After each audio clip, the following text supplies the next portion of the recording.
Hello everyone, welcome to Vedanga Education. Myself Dud sir, and today we are going to start module number 1, that is network theorem.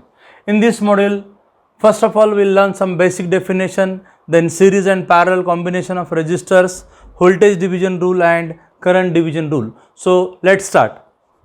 So first of all I will start with the current definition.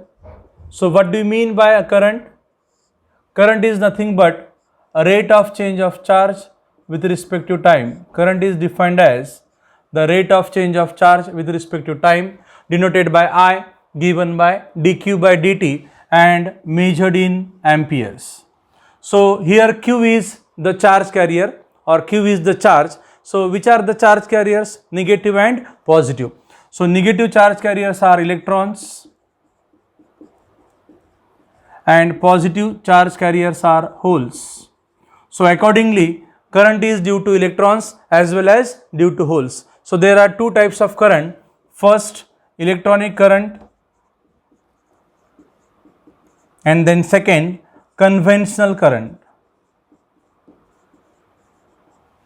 Electronic current is the current which is recognized according to the direction of motion of electrons. It always flows from a point at lower potential to point at higher potential, and this current is of theoretical significance. Now what is conventional current? It is the current which is recognized according to the direction of motion of holes. It always flows from a point at higher potential to point at lower potential. It means that electronic current and conventional current are always opposite in direction. They never have the same direction, and practically we are assuming this type of current called as conventional current. So we say that conventional current has got some practical significance and electronic current has got theoretical significance. conventional current को practical significance है और electronic current को theoretical significance है. It means that हम circuit में जो भी current assume करते हैं वो कन्वेंशनल होता है, plus two minus. Even if जब सोर्सेस में हम बताते हैं, करंट सोर्स में मैंने कोई करंट बताया, that current is nothing but direction of conventional current flow. Which current? Conventional current flow. In general, we say that current is polarity sensitive. Okay, so this is all about current. Then second definition is EMF, that is electromotive force. We call it as electric potential or voltage. Second, EMF, electromotive force or electric potential or voltage,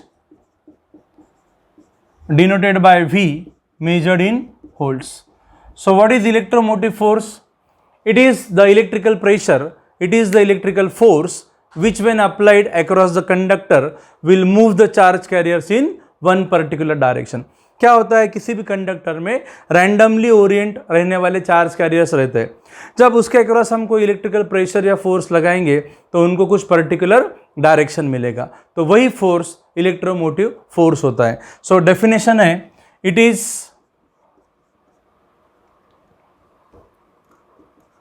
the electrical pressure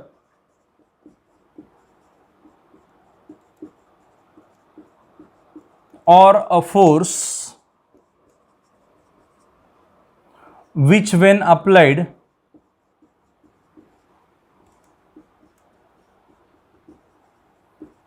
will move the charge carriers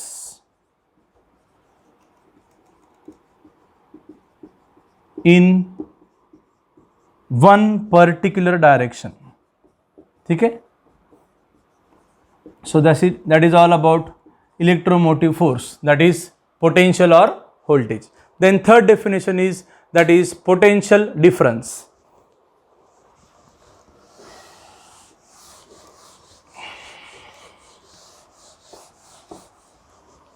So third is potential difference.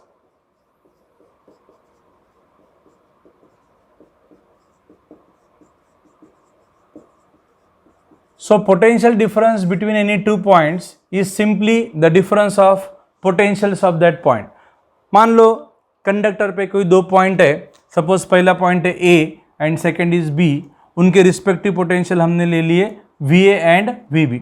सो इस दो point का मुझे PD निकालना है, potential difference निकालना है। That will B VAB, that is between two points, जो भी पोटेंशियल डिफरेंस है वो, that is nothing but VA minus VB, it is holds. So what is PD?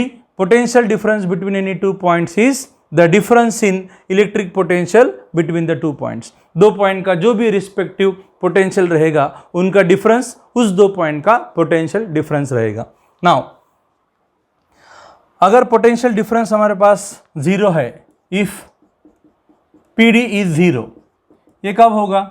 जब दोनों पॉइंट का पोटेंशियल सेम रहेगा। मान लो VA भी 10 है और VB भी 10 है, तो PD हो गया जीरो। दैट इज हम बोल सकते हैं two points are at same potential. दो पॉइंट जब सेम पोटेंशियल पे होंगे, दैट इज उसका और एक नाम है इक्वी पोटेंशियल। इक्वी पोटेंशियल, इस केस में क्या होगा?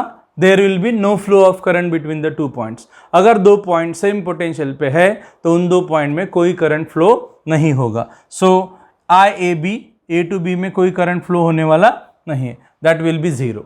ओके, नाउ सेकेंड पॉइंट हम बोल सकते हैं कि अगर PD नॉन जीरो है, if PD between two points is not equal to zero, मतलब नॉन जीरो है। ये कब होगा? जब ये दोनों पॉइंट डिफरेंट पोटेंशियल पे रहेंगे। सपोज पहला वाला 10 है, दूसरा वाला 1 है, सो PD आया 9 volt.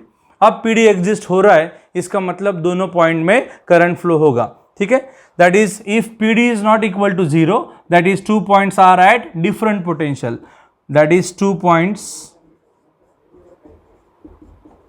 Are at different potential,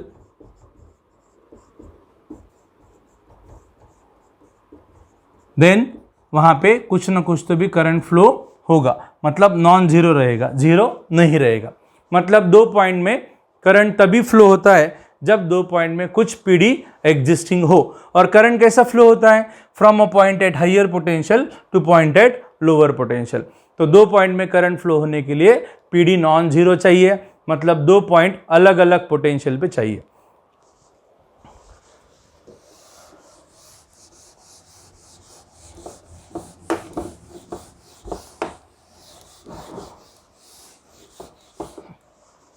Then next definition is fourth, resistance. Resistance is defined as the opposition offered to the flow of current.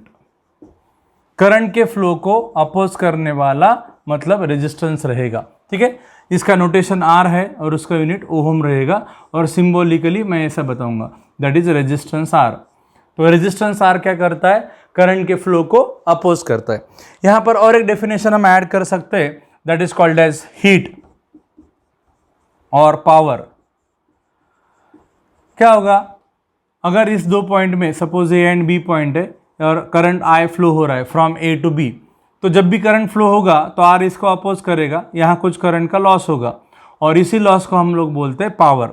So power is nothing but loss of current across R। ठीक है, इसी loss को compensate करते, इसी loss को measure करते in terms of power, that is P is equal to I square into R, और measured in watts. उसका यूनिट क्या रहता है? Watts. So this is all about power. अब मैथमेटिकली रेजिस्टेंस का फॉर्मूला क्या है? R is given by rho into L upon A। इसका मतलब R डायरेक्टली प्रोपोर्शनल है रो से, R डायरेक्टली प्रोपोर्शनल है लेंथ से, और R इन्वर्सली प्रोपोर्शनल है area of cross section of the conductor. इसका मतलब क्या होता है? किसी कंडक्टिंग मटेरियल का, मतलब जो material as a conductor use होता है, किसी कंडक्टर का अगर रो ज़्यादा है, मतलब specific resistance, what is rho? Specific resistance, और इसको बोलते हैं रेजिस्टिविटी। अगर स्पेसिफिक रेजिस्टेंस या रेजिस्टिविटी ज़्यादा है तो उसका R ज़्यादा रहेगा। R ज़्यादा है मतलब अपोजिशन ज़्यादा है, तो उसमें कंडक्टिविटी कम रहेगा। देन किसी रेजिस्टेंस का लेंथ ज़्यादा है तो उसका R ज़्यादा है, मतलब अगेन उसका अपोजिशन ज़्यादा है, तो उसका कंडक्टिविटी कम रहेगा। मतलब लॉन्ग कंडक्टर में लेंथ ज़्यादा है तो आर भी ज़्यादा है तो कंडक्टिविटी कम हो जाएगा, और शॉर्ट में क्या होगा, लेंथ कम है इसीलिए आर कम है तो कंडक्टिविटी ज़्यादा रहेगा। Then area of cross section को इन्वर्सली प्रोपोर्शनल है, अगर एरिया ऑफ क्रॉस सेक्शन ज़्यादा रहा तो रेजिस्टेंस कम रहेगा। जैसे कि थिक कंडक्टर में एरिया ऑफ क्रॉस सेक्शन ज़्यादा है तो रेजिस्टेंस वैल्यू कम होता है, इसीलिए कंडक्टिविटी ज़्यादा रहेगा। तो थिक कंडक्टर की कंडक्टिविटी थिन से ज़्यादा होती है। तो ऑल दिस फैक्टर्स पे रेजिस्टेंस डिपेंड करता है। अगेन वन मोर फैक्टर है जिसके ऊपर रेजिस्टेंस डिपेंड करेगा, that factor we call it as temperature. अब टेम्परेचर फैक्टर फॉर्मूला में नहीं है, बट टेम्परेचर पे रेजिस्टेंस डिपेंड करता है, ठीक है।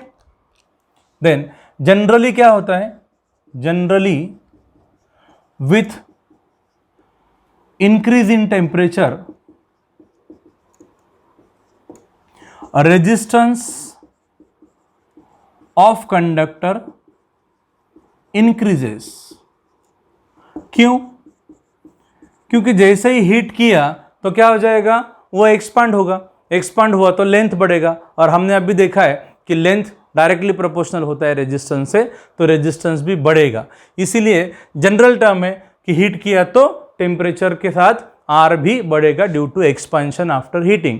बट ज़रूरी नहीं है, कुछ टाइप ऑफ कंडक्टर में टेम्परेचर इंक्रीज के साथ आर डिक्रीज भी होता है, जैसे कुछ में टेम्परेचर के साथ आर इंक्रीज होगा उस तरीके से। तो इसको बोलते हैं special type of material, PTC और NTC.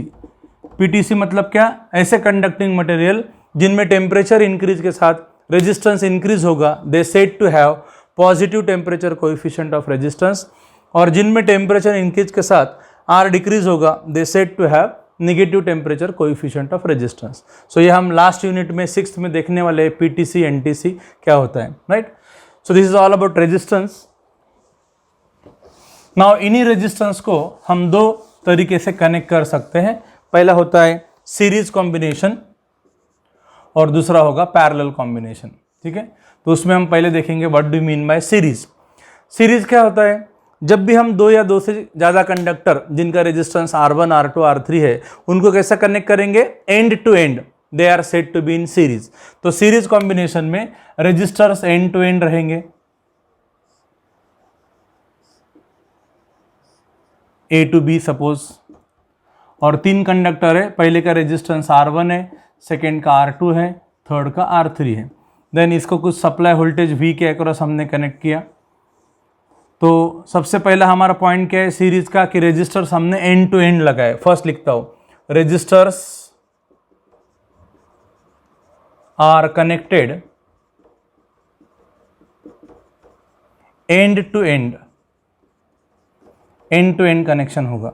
Second point, current flowing through all the resistors same रहेगा, मतलब यहाँ पे जो करंट है वो यहाँ पे टोटल सेम करंट रहेगा। Current flowing through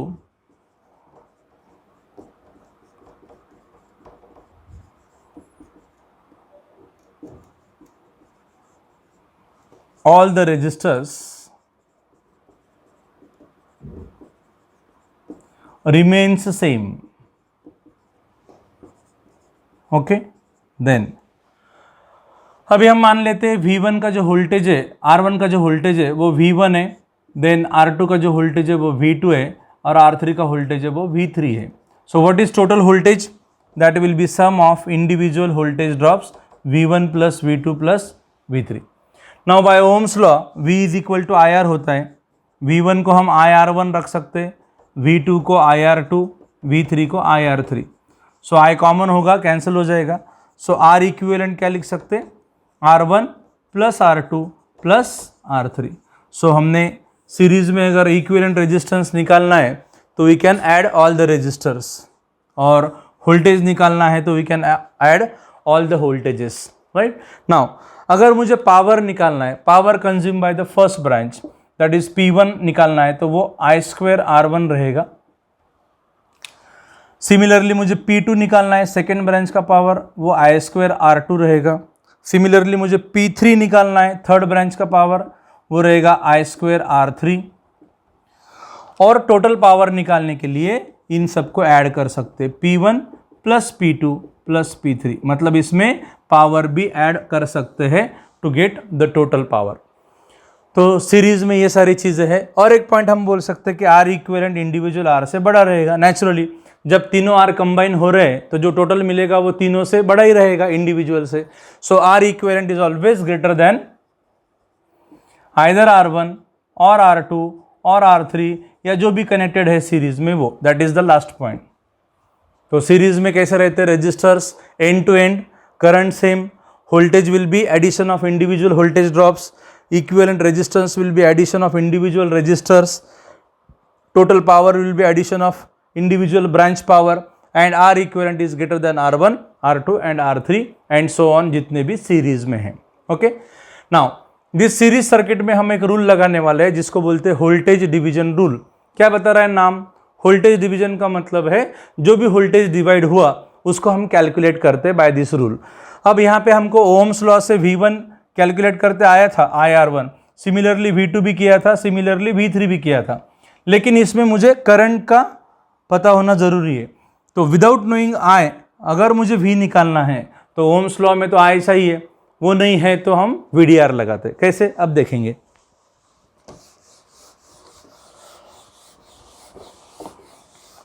so series circuit में हम कौन सा रूल लगा रहे हैं? That is voltage division rule, VDR, voltage division rule. इसको शॉर्टकट में हम बोलेंगे VDR। ओके, क्या रहेगा? कोई भी सीरीज रजिस्टर का वोल्टेज हम लिख सकते हैं। देखो, what is V? I into R, you know. So I के जगह पर हम पुट करेंगे V बाय R इक्विवेलेंट। इस सर्किट का जो टोटल करंट I है that is nothing but V divided by R। R मतलब कौन? R1 plus R2 plus R3, और उसी R1 प्लस R2 R3 को हम R इक्विवेलेंट बोल सकते। तो मैंने टोटल करंट की जगह V बाय R इक्विवेलेंट लिया, ये जो वैल्यू है टोटल करंट का, इंटू R1 किया, तो इसको लिख सकते हैं हम V into R1 by R equivalent. मतलब V1 के फार्मूला में करंट कहीं भी नहीं आया, डायरेक्ट टोटल वोल्टेज और R के हेल्प से हमने निकाला। कैसा किया? हमको गिवन है R1 दिया है, R2 दिया है, R3 दिया है और सप्लाई वोल्टेज दिया है, तो डायरेक्टली सप्लाई वोल्टेज ले लो, इनटू जिसका ड्रॉप आप निकाल रहे हो वो रेजिस्टेंस ले लो, और अपॉन सबका इक्विवेलेंट ले लो, series equivalent, that is R equivalent. So similarly V2 कैसे कैलकुलेट कर सकते हैं?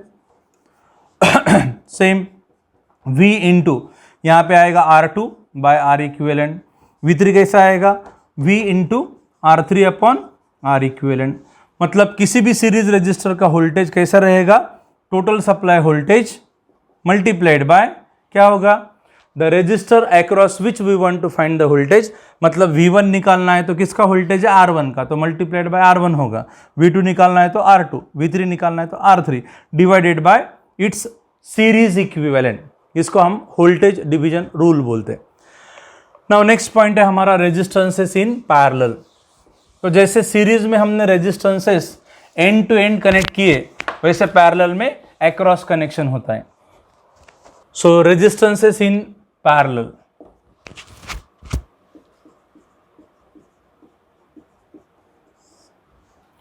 अब दो या दो से ज़्यादा कंडक्टर जिनका रेजिस्टेंस R1, R2, R3 है, उनको हम कैसे कनेक्ट करेंगे? Across each other. अगर मैंने ऐसा अक्रॉस कनेक्ट किया, अक्रॉस सम कॉमन पॉइंट, तो उसको बोलते हैं रेजिस्टर्स आर इन पैरेलल। तो सीरीज में जैसे एंड टू एंड था, पैरेलल में वैसे अक्रॉस होता है। अब ये टोटल करंट I डिवाइड हुआ इस कॉमन पॉइंट पे, दोनों में से अलग अलग करंट गए, I1 एंड I2। 3 ब्रांच है तो 3, 4 है तो 4, जो भी है। सो पैरेलल में क्या होगा? First point, resistors are connected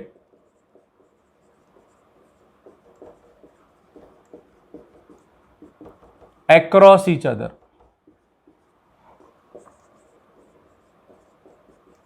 then parallel में कौन सेम रहता है? Voltage across each resistor is same. इसके अक्रॉस भी V है, इसके अक्रॉस भी V है। So voltage across each resistor remains same और इज सेम। करंट का डिवीजन होगा तो टोटल करंट क्या होगा? I1 plus I2। अब पता है आपको I is V by R, I1 को लिख सकते V बाय R1, I2 को लिख सकते V by R2, 1 by R, V cancel होने के बाद क्या बचेगा, 1 by R is 1 by R1 plus 1 by R2. 1 by R is called as conductance. So G equivalent is equal to 1 by R1 को क्या लिखेंगे, G1 प्लस 1 बाय R2 को G2. सो जैसे हमने सीरीज में रेजिस्टेंसेस को ऐड किया तो टोटल रेजिस्टेंस मिला, वैसे पैरेलल में कंडक्टेंसेस को ऐड किया तो टोटल कंडक्टेंस मिलता है. राइट. नाउ आर इक्विवेलेंट इसके ऊपर से और क्या लिख सकते हैं, R1 into R2 upon R1 plus R2. Okay. तो सीरीज में क्या है, एंड टू एंड है तो पैरेलल में अक्रॉस है. सीरीज में क्या सेम था, करंट, तो यहाँ क्या सेम है, वोल्टेज. सीरीज में क्या डिवाइड हुआ था, वोल्टेज, तो यहाँ क्या डिवाइड होगा, करंट. सो वहाँ पे करंट, वहाँ पे वोल्टेज का एडिशन मतलब टोटल वोल्टेज, यहाँ करंट का एडिशन मतलब टोटल करंट, वहाँ पे टोटल रेजिस्टेंसेस का एडिशन मतलब इक्विवेलेंट, टोटल रेजिस्टेंस मतलब एडिशन ऑफ इंडिविजुअल रेजिस्टर, और यहाँ कंडक्टेंसेस का एडिशन मतलब टोटल कंडक्टेंस रहेगा. राइट. और यहाँ आने वाला आर इक्विवेलेंट इंडिविजुअल आर से छोटा रहेगा. Okay. So this is all about resistances in parallel. अभी इसी रेजिस्टेंसेस इन पैरेलल में हम एक रूल लगाएंगे जिसको बोलते हैं करंट डिवीजन रूल. तो ये क्या कैलकुलेट करेगा, ये ब्रांच करंट को कैलकुलेट करेगा. तो हमको I1 का वैल्यू डायरेक्टली आएगा V बाय R1 से, अगेन I2 का भी आता है V बाय R2 से. अब विदाउट नोइंग V मुझे I1 I2 निकालना है तो मैं CDR से निकाल सकता हूँ. ओके. तो कैसा रहेगा अगला rule, current division rule. See current division rule CDR. So I1 and I2 दोनों पैरेलल ब्रांच के करंट हम निकाल सकते हैं. वो होता है total current multiplied by opposite branch. I1 किसका करंट है, R1 का, वो निकालते समय R1 का पैरेलल लेंगे R2, तो इंटू यहाँ पे आएगा R2. वैसे I2 किसका करंट है, R2 का, वो निकालते समय इसका पैरेलल लेंगे R1 डिवाइडेड बाय दोनों का एडिशन जो पैरेलल में है R1 प्लस R2. तो करंट डिवीजन रूल से करंट कैसे निकाला पैरेलल ब्रांच का, total current multiplied by parallel branch resistance. I1 निकालना है तो R1 का पैरेलल R2, I2 निकालना है तो R2 का पैरेलल R1 अपॉन दोनों का एडिशन जो पैरेलल में होते हैं. सो this is all about current division rule. आज के लेक्चर में हमने कुछ डेफिनेशन, सीरीज, पैरेलल, उसमें यूज होने वाला VDR एंड CDR देखा है. नेक्स्ट लेक्चर से हम लोग अगले पॉइंट शुरू करेंगे. तब तक thank you very much and enjoy learning.